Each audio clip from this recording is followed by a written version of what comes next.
Hello everyone, आज के editorial का टाइटल है RBI's goldilocks cut and that is from 8th of August 2019 the Hindu newspaper and dictation की speed 80 WPM होगी, so be ready for it. Faced with slowing GDP growth and encouraged by benign inflationary trends, the Reserve Bank of India has delivered a Goldilocks cut of 35 basis points in the benchmark repo rate.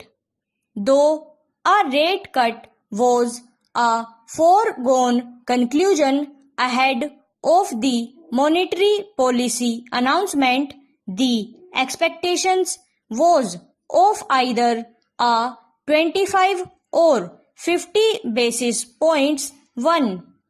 Given the extent of the slowdown in the economy, the Monetary Policy Committee deemed the former as too low, but taking into account factors such as the turbulence in the global financial markets and the rupee's fall in the last few days, the latter was seen as too high.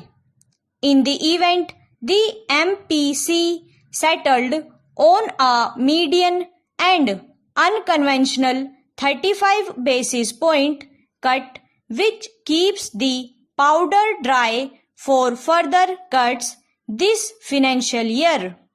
With this, the RBI has cut rates in 4 consecutive policy announcements beginning February this year, aggregating to a total of 110 basis points. But the transmission by banks to lenders has not been even a third of this. The central bank says that banks have passed on just 29 basis points, which is poor indeed. One factor inhibiting transmission was the tight liquidity conditions until June, when the RBI flooded the market.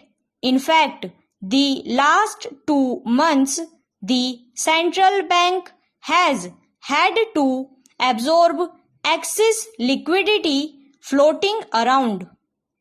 There is therefore reason to hope that transmission from here on would be quicker.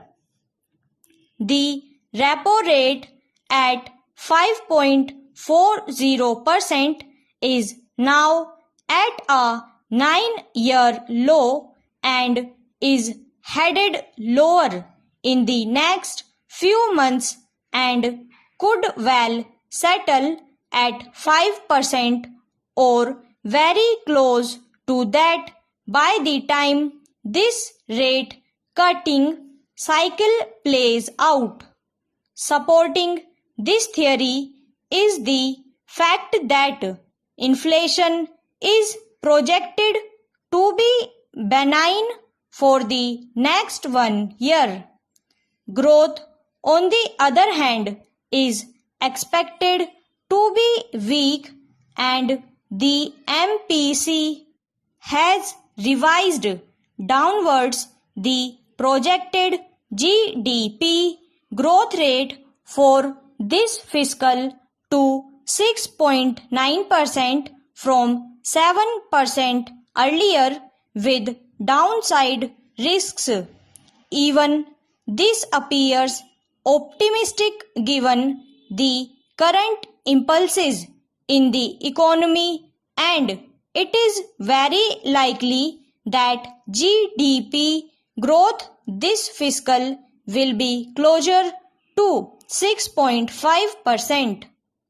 With the latest cut, the RBI has signified that it is willing to do the heavy lifting.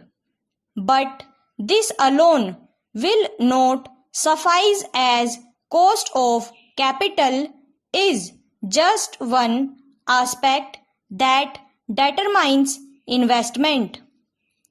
The government has to play its part too in boosting growth. Arguably, the space for fiscal concessions is limited given the overall revenue scenario, but the government can certainly push for further reforms to incentivize investment without impacting its fiscal arithmetic.